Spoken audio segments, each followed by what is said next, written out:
Oh, Christopher Nolan. Oh, Christopher Nolan. Yes, Christopher Nolan. He's mad as hell and he's not going to take it anymore. Well, he's certainly rather miffed. The problem is that since 2005, all his films have been made and released through Warner Brothers, from 2005's Batman Begins to his most recent ones being 2017's Dunkirk and 2020's Tenet. Now, I'd love to include some movie footage with this vlog in order to provide some context, but I can't because of copyright. However, as a sort of linker, and since Dunkirk was a war movie, I'm going to include some footage from Medal of Honor Warfighter. Since 2008's The Dark Knight, Christopher Nolan has shot large portions of his films in 70mm IMAX, which allows for an aspect ratio opening up to 1.43 to 1, which is literally floor to ceiling in the IMAX at Viewprint Works Manchester. It's a phenomenal experience, and the first one I saw like this was The Dark Knight Rises in 2012. As stated, Tenet is his latest film, and he wanted to be the saviour of the summer, clearly, as cinemas began to open up again, before being closed back down again. So things haven't really worked out for him. When you can get to a cinema, if you see them in a regular IMAX screen, it's digital IMAX, so the image will only open up to 1.90 to 1 at most, with regular cinema screens showing it in 2.39 to 1, so cropping it even more. I'll put a link to a video in the description which shows the differences between the three for The Dark Knight Rises, so you can check that out later.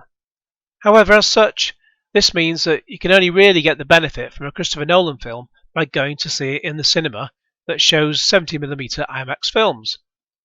Up until recently, this was just 4 cinemas in the UK. Lately, more cinemas have been upgraded with laser IMAX setups, so they can also show the film in that format if they have a big enough screen. I don't know the precise numbers, but it will allow more to do so.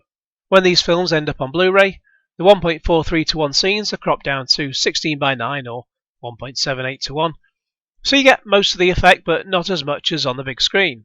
Hence, I'll always be sure to catch one of his films at the cinema. Now, the new deal between Warner and HBO MAX means that, and this has come about due to the ongoing 2020 situation, every single 2021 film, plus 2020's Wonder Woman 84, will be released day and date in cinemas and HBO Max, meaning less income overall for cinemas as people stay home to watch them, and less revenue from cinema tickets going to Christopher Nolan, as he would normally get a percentage of that. That is why he's not happy. It's understandable. And these aren't just small films either, but major releases including Tom and Jerry, Matrix 4, Godzilla vs. Kong, The Suicide Squad, which is the reboot of Suicide Squad, even though I really enjoyed that film, and June, starring Zendaya from the recent Spider-Man films. Also coming to HBO Max in 2021 is the Zack Snyder Cut of Justice League. Like Suicide Squad, I seem to be one of the few people who really enjoyed the theatrical version, but it came about due to tragic circumstances as Zack Snyder had to drop out because, as I understand it, his daughter sadly took her own life. New footage was recorded and put into the film, and this was completed by Joss Whedon.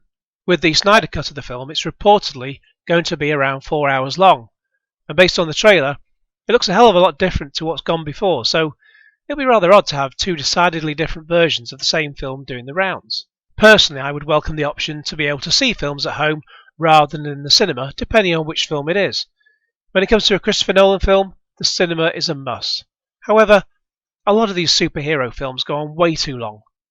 I hope to check out Wonder Woman 1984 very soon, but does it really need to be 2.5 hours long?